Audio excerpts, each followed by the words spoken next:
Olá, povo de Deus, sexta-feira, 19 de janeiro de 2024, segunda semana do tempo comum.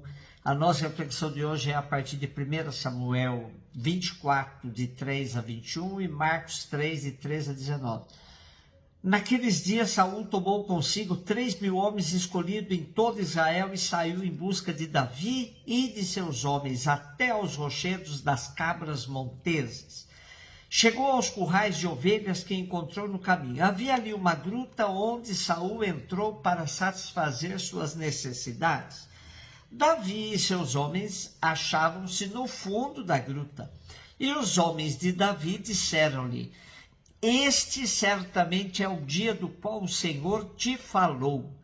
Eu te entregarei o teu inimigo para que faças dele o que quiseres. Então Davi aproximou-se de mansinho e cortou a ponta do manto de Saul. Mas logo seu coração se encheu de remorsos por ter feito aquilo e disse aos seus homens: Que o Senhor me livre de fazer uma coisa dessas ao ungido do Senhor, levantando a minha mão contra ele, o ungido do Senhor. Com essas palavras, Davi conteve os seus homens e não permitiu que se lançassem sobre Saul. Este deixou a gruta e seguiu seu caminho. Davi levantou-se a seguir, saiu da gruta e gritou atrás dele: Senhor, meu rei! Saul voltou-se, Davi inclinou-se até o chão e prostrou-se. E disse a Saul: Por que dás ouvidos às palavras do que te dizem que Davi procura fazer-te mal? Viste hoje com teus próprios olhos que o Senhor te entregou em minhas mãos na gruta. Renunciando a matar-te, poupei-te a vida porque pensei: não levantarei a mão contra o meu Senhor, pois ele é ungido do Senhor e meu pai. Presta atenção e vê em minha mão a ponta do teu manto. Se eu cortei este pedaço do teu manto e não te matei, reconhece que não há maldade nem crime em mim, que não pequei contra ti. Tu, porém, andas procurando tirar minha vida. Que o Senhor seja nosso juiz e que ele me vingue de ti. Mas eu nunca levantarei a minha mão contra ti. Dos ímpios sairá a impiedade, diz o antigo provérbio. Por isso a minha mão não te tocará. A quem persegues tu, ó rei de Israel? A quem persegues?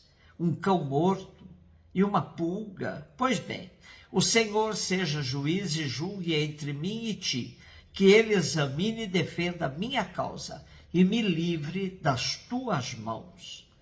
Quando Davi terminou de falar, Saul lhe disse: É esta a tua voz, ó meu filho Davi? E começou a clamar e chorar. Depois disse a Davi: Tu és mais justo do que eu, porque me tens feito bem e eu só tenho feito mal. Hoje me revelaste a tua bondade para comigo, pois o Senhor me entregou em tuas mãos e não me mataste. Qual é o homem que, encontrando o seu inimigo, deixa ir embora tranquilamente? Que o Senhor te recompense pelo bem que hoje me fizeste. Agora eu sei com certeza que tu serás rei, e que terás em tua mão o reino de Israel. Mais uma história que o povo conta para enaltecer a figura de Davi em detrimento de Saul. Fica evidente que Davi está sendo preparado para ser o rei de Israel em lugar de Saul. No texto de hoje, até mesmo Saul reconhece que Davi é melhor que ele, mas não lhe deu o abraço de reconciliação. Por outro lado, o que faltou a Saul superabundou em Davi. Venceu Golias, triunfou nos campos de batalha e triunfou sobre si mesmo ao controlar a paixão do ódio e da vingança. A nobreza de Davi é exaltada em contraste com Saul. Assim, o povo vai criando em torno de Davi a figura do rei ideal. Marcos 3, de 13 a 19. Jesus subiu ao monte e chamou os que ele quis, e foram até ele. Então Jesus designou 12 para que ficassem com ele e para enviá-los a pregar com autoridade para expulsar os demônios. Designou, pois, os 12, Simão, a quem deu o nome de Pedro, Tiago e João, filhos de Zebedeu, aos quais deu o nome de Boanerges, que quer dizer filhos do trovão, André, Filipe, Bartolomeu, Mateus, Tomé, Tiago, filho de Alfeu, Tadeu, Simão o cananeu e Judas Iscariotes, aquele que depois o traiu. Jesus subiu ao monte e chamou os que ele quis.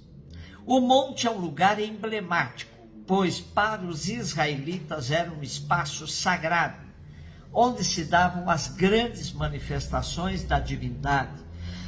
Esse era o cenário ideal para Jesus formar o seu grupo, que o acompanharia na sua missão libertadora. Fica evidente na leitura dos 4 evangelhos que o número 12 é simbólico. Jesus teve muito mais discípulos e discípulas, mas o número 12 é fundamental para explicitar o novo povo de Deus que nasce com Jesus, superando o antigo povo das 12 tribos de Jacó. É um povo novo, de uma nova aliança. Dentre os 12, claro, há pecadores públicos, homens rudes, pescadores, pessoas de partidos diferentes. Então, é um grupo eclético. Cristo chama, escolhe e constitui a comunidade. Marcos não diria isto se não acreditasse que Jesus era Deus. O grupo é convocado para ir ter com ele e, em primeiro lugar, para estar com ele.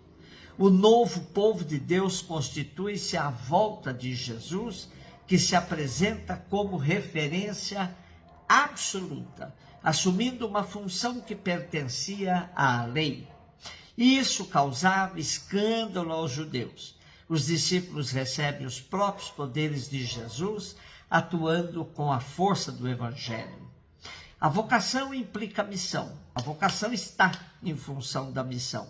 Chama-nos a atenção o acento que recai sobre Judas Iscariotes, aquele que depois o traiu. Chamado e escolhido pelo próprio Cristo, não se imaginaria isso. Pois bem, fica a pista. Todos somos chamados. Mas isso não nos garante nada. É fundamental a fidelidade.